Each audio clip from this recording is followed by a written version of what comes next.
Keep watching, stay tuned if you want to see this transmission come back to life. Like this shit. Hey, you guys got time for...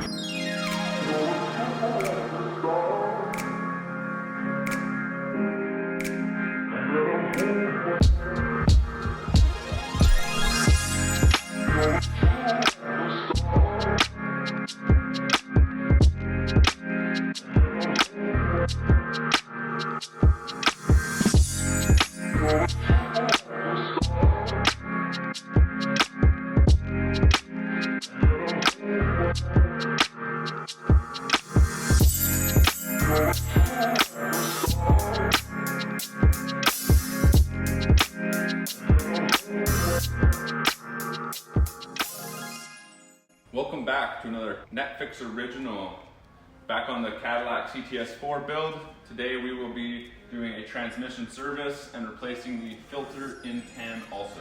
Okay, so we have the car lifted and the transmission on these does not have a drain plug, so you have to pull the whole pan off to drain the fluid. There is a plug in the bottom, but that's a fill plug.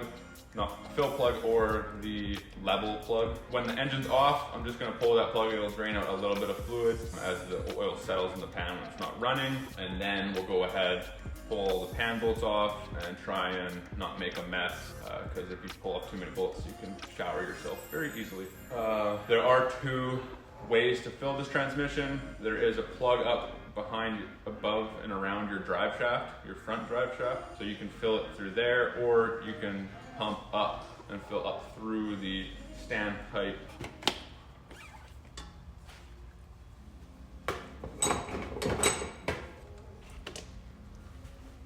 Nice. It's a good way to look at your fluid condition of what it is currently. Smell it. It smells good. Actually looks pretty good, so I don't have any catastrophic failures. And you do not need a gasket for the plug. It does have its own built-in rubber gasket. I'm just gonna go ahead and start cracking and removing all my oil pan bolts. You have your exhaust here, so mine just sat outside for a bit before I brought it in, so it's not hot anymore.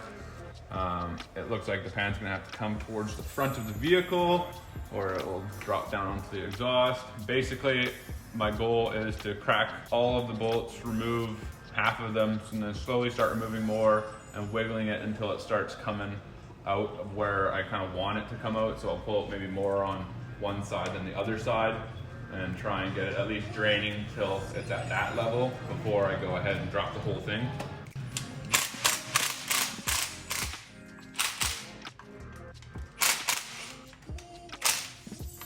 $10 mil bolt heads. I'm gonna try and drain it out of the front, just because of that exhaust there.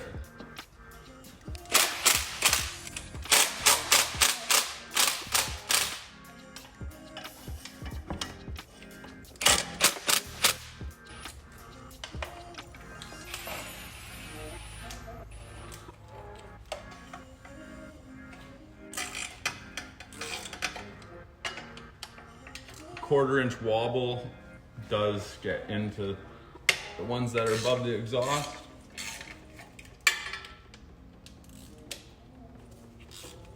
Good to know for the retorquing.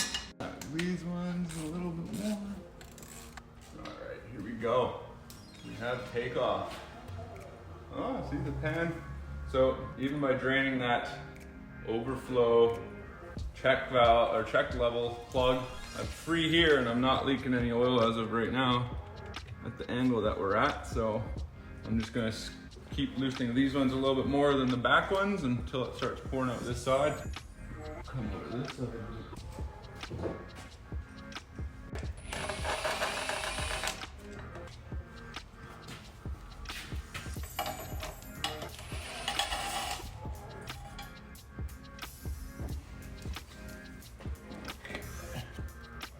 Ooh.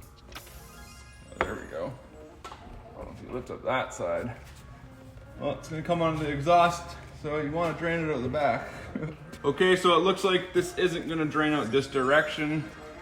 So I'm just gonna put a couple bolts back in to hold the pan from falling, and we'll remove the tougher bolts in there and have it drain out the back side.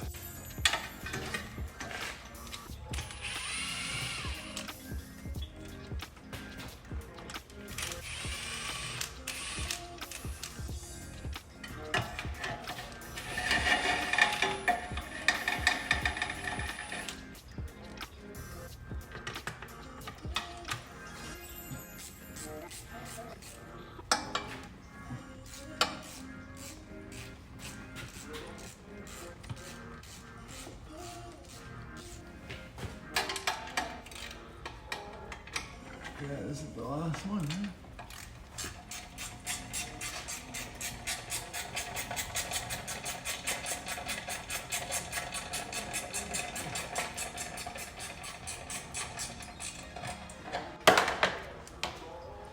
So this is what I wanted to do on the front, but now we're doing it on the back. Remove all the back ones, have a couple ones in the front, and drain it out slowly on an angle as you can pour it and not all of a sudden wear it.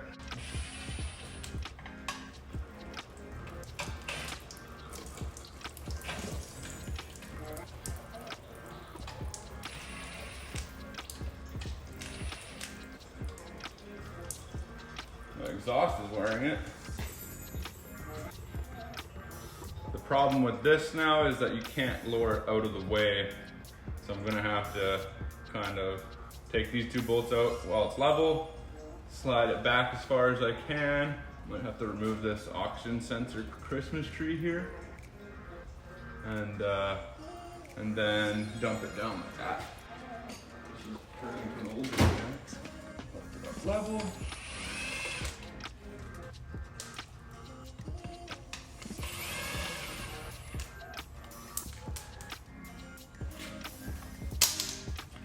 Okay.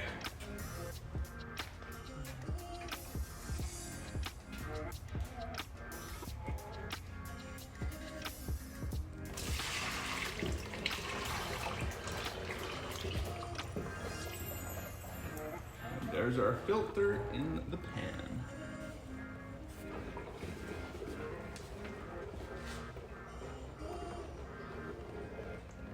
So now we have the tranny pan on the table here. You have a magnet inside your tranny pan.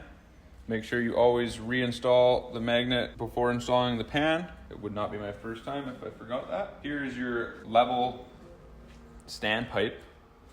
So that's where your level sits when the transmission fluid's at 30 to 50 degrees, and it slowly drips out of that hole with the plug out when it's idling too.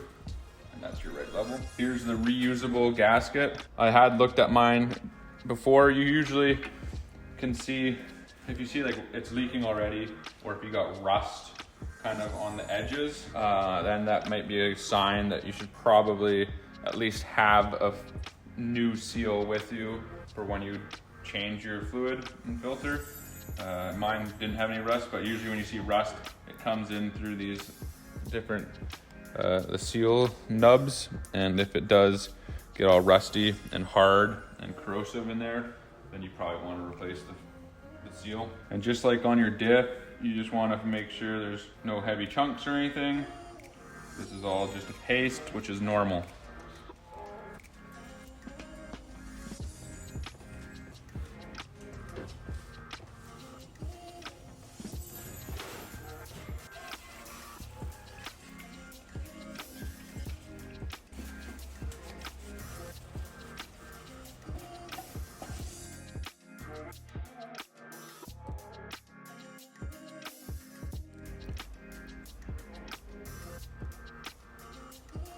Okay, so now you can just pull your filter straight down and out.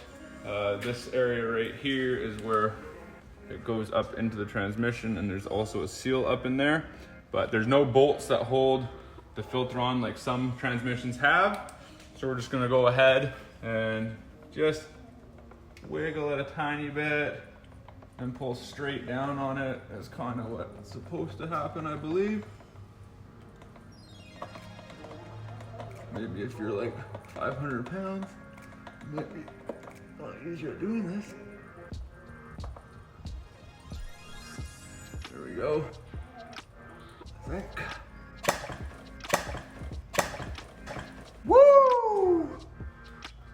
put that up there good and proper. So that just was sitting up in that seal. So with the filter kit, you do get a seal too that presses in to the housing up in there that you can replace and should replace. And I did order this directly through the GM dealer in my town, AC Delco. Not sure whether or not it's the same quality as the AC Delco you can get at Lordco or not, but potentially not. So anyways, I went safe and got it from GM, and it comes with that little seal.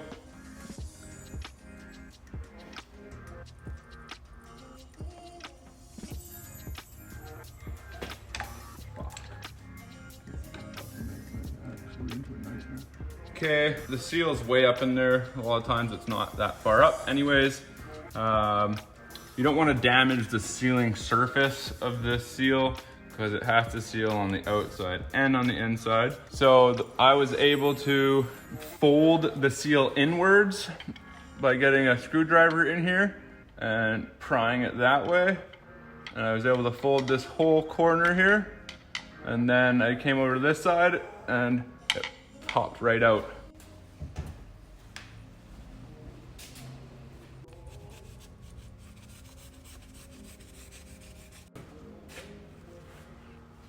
This is the fill plug that's on the side of the transmission. They recommend if you have a 90-degree needle nose, you can get it up in there and pull it out. I do not have any 90-degree needle nose at the moment, so I just got some needle nose. I squeezed it a bit here and I pushed it up since we have the pan off. We will probably be filling it through this hole in this video and not through the standpipe overflow, check level, whatever you want to call it, hole. So we need this out, and then once we have all the fluid in and everything at the right level, we can pop this back in and put our plug back in. And for when you're reinstalling it, it'll be easier to pull this guy out as this far instead of it being in there, because it tightens up the seal when you push it in.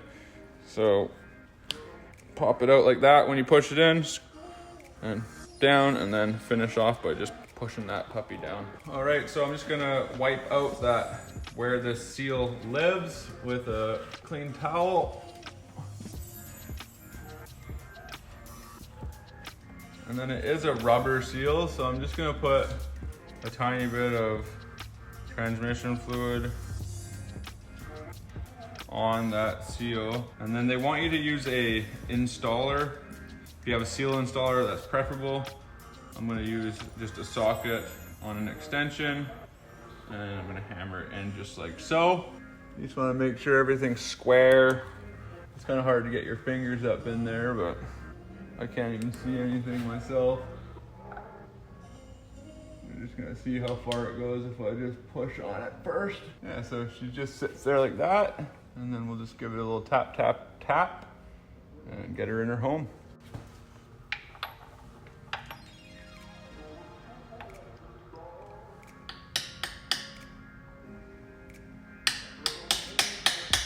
And just take a look every now and then as you're going up, make sure you're putting it up fairly square.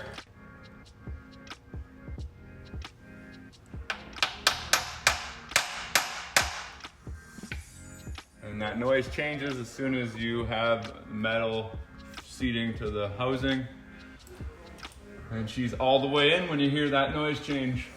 Put some of this fresh fluid up all around that seal for when we're installing the filter. And we'll put some on the filter too before we put it in. And then should be able to just push this straight up.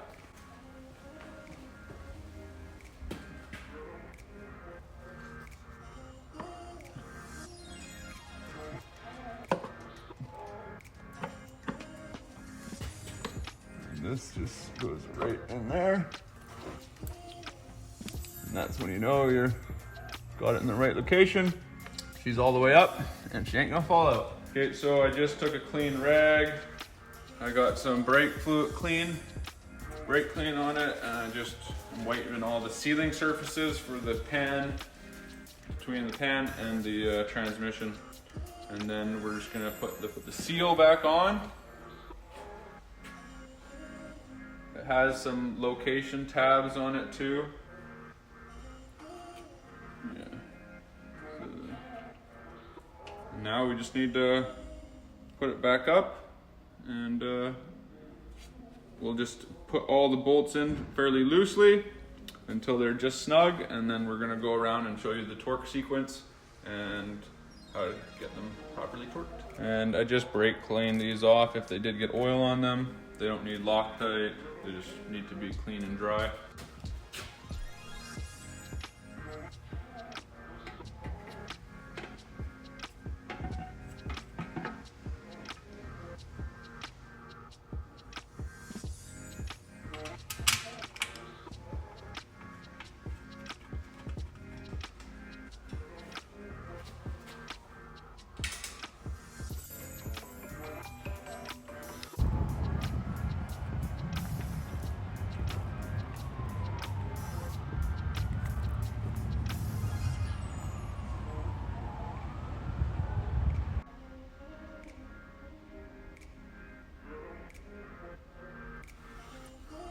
So just in the torque sequence shown, I'm just gonna kind of get it just screwdriver tight.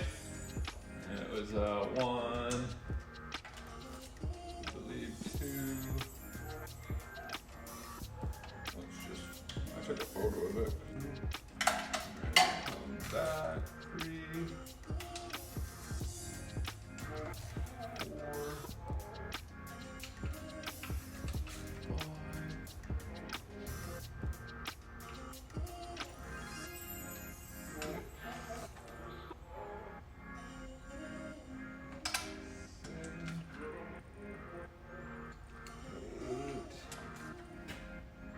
I think that's close enough. Basically, you just crisscross pattern it. I missed this one. And it's more important on your final torque.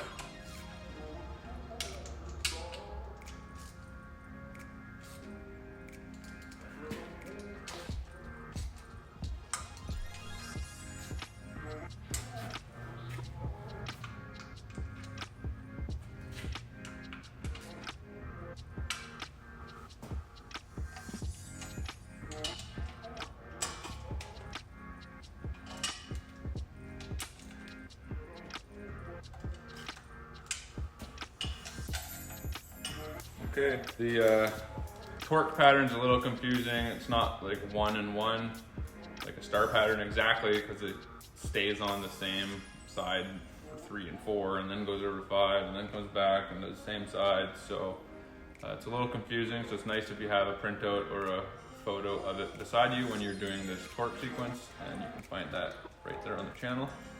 What's the specs at, big boy? Specs 80 inch-pounds, which is like not very much. It's like less than 6 foot-pounds, or around 6 or 7 foot-pounds. So you're gonna need a 10 mil and a 1/4 inch torque wrench, or this is actually a 3/8 torque wrench, but she's a little inch-pound torque wrench.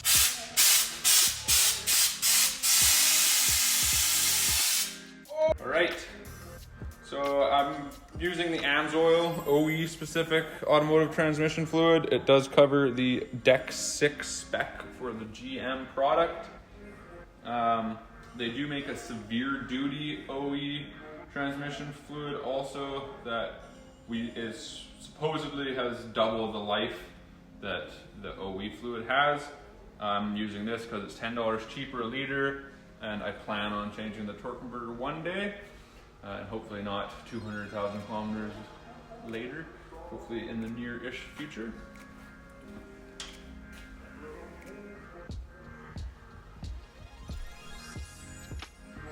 All right, so I cleaned out my pump. I put 7 liters of fluid into here. I pumped a little bit out just in case I got some contamination in the pumping mechanisms.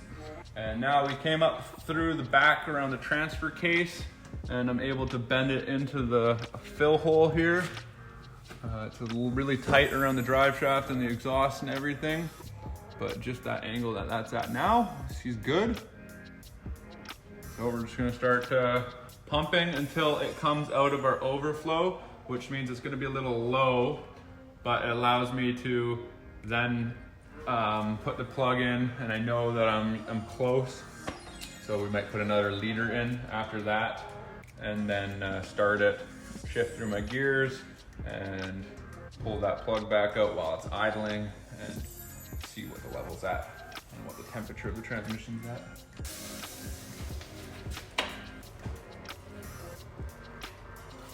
So it looks like 4 liters filled it enough to drain out of the check level with the engine not running.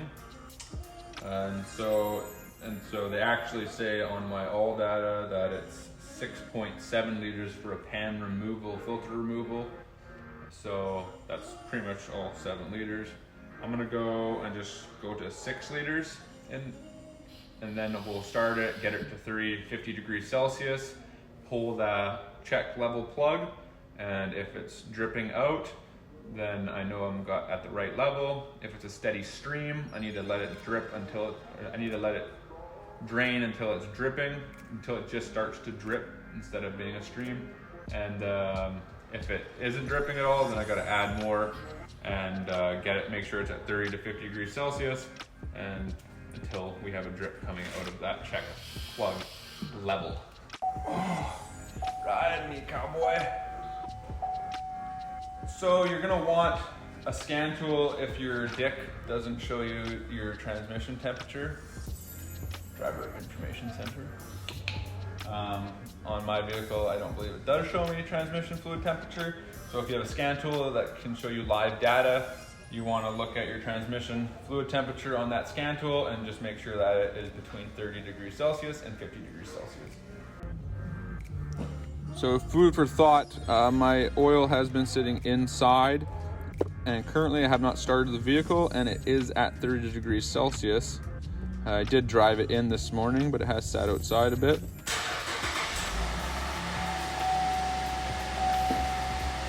So now we're just going to shift it through our gear selector. So we want to stay in each gear for at least 3 seconds. I usually go 5 seconds.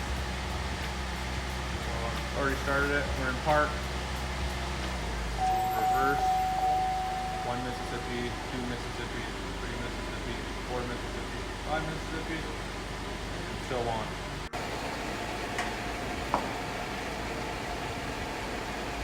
So this is going to give us a good idea how full 6 liters.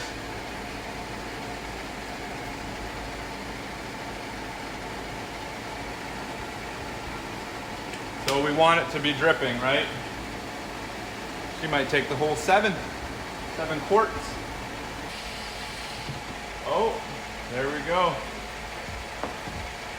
All right, so now we've got a very fine stream. I'm only at 37 degrees Celsius. So I feel confident that that stream right there is at a good level. They do say dripping, so we're just gonna wait a little bit, but it is kind of starting to break apart as it falls. There we go, that's a drip in my mind. At 37 degrees, we're gonna call it good. This fill plug gets tightened to 18 foot-pounds. It's gonna tight now. Don't forget your little fill plug that goes up there. Now that the exhaust is hot, she might be a little tight with your hand. I'm just gonna put a little bit of lube on that so it doesn't get stuck in there and corroded in there in the future. So I just went up with my fingers and kind of flipped that plug in, and then you can just pull right down on her. Oh, there we go. And then make sure you push down the top plastic. Bung. Sealed. Woo! So this sums up the transmission service on the Cadillac CTS-4. I'm hoping this made it real easy and simple for you. Just follow the steps. I can guarantee that everything you saw here is exactly how the job is gonna go for you. And we even thought we might have found a little things difficult, but it turned out that it was fairly straightforward, and my screwdriver got that seal out. So it should do the same for you. And just using a socket to put it back in was smooth.